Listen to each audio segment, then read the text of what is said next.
Hello, I'm Andrew Smith from Treescape Certified Arborist. Welcome to this week's edition of the Green Review. On this week's episode, we're going to be taking a look at some of the common insects and disease that you might find in trees around your property. Now, we could sit here and entertain you for hours on this particular topic, but unfortunately we don't have that much time, so we're only going to focus in on a few of them. And to help me with that today, again, is our consulting arborist, Paul Hambidge. Now, Paul, some of the common things that people might see around their property have to do with the leaves and some of these unsightly spots that I might see on these leaves, particularly perhaps the Norway maple or other maple species, these great big black tar spots. What can you tell me about that? Well, Andrew, those tar spots are caused by a fungus. A great deal of the blotches and spots that we get on leaves are caused by fungi, but they might also be caused by insects as well.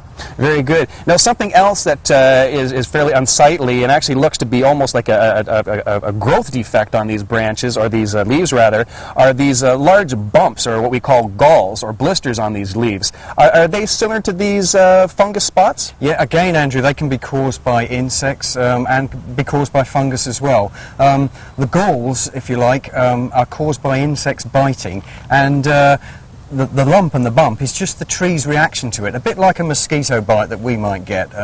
It's not actually the insect causing that, it's the plant's reaction to it. Now, Paul, what are some examples of these galls and blisters that people might find this time of year in their own backyard? At this time of year, we might find the most common ones are spindle gall on maple, we might find nipple gall on hackberry trees, and an oak leaf blister as well is quite common. Okay, now something important for our viewers to understand is that these galls and such aren't necessarily just isolated to leaves. We can find these sorts of things on branches as well, such things as the western pine rust or the black knot that we might find on cherries. Can you tell us a little bit about these? Well, again, they're caused by a fungus, but they, rather than being confined to the leaves, or the needles in the case of a conifer, a pine, they will spread down to the branches. They will cause a big bulge in the branches, and eventually the parts above that bulge will die. Okay.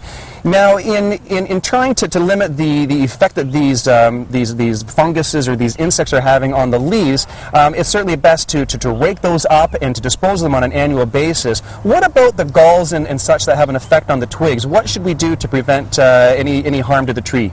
Well, provided the infection is not too bad, if we've just seen it on odd places throughout the tree, our recommendation would always be to cut out whatever you can see and try and cut back into live wood without damaging the tree too much. And then again, disposing of that material so that it doesn't reinfect the yard the next year. Yeah, for sure. Dispose of the material, burn the material. That's what we call good cultural practices. Very good.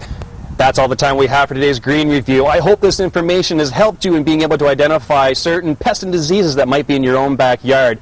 If in doubt, the best thing is to always call a local, reputable arborist, and they can help you to identify what might be going on with your trees.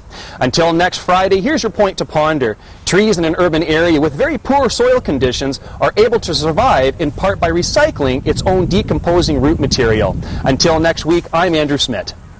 The Green Review is brought to you by Treescape Certified Arborists. We bring trees to life.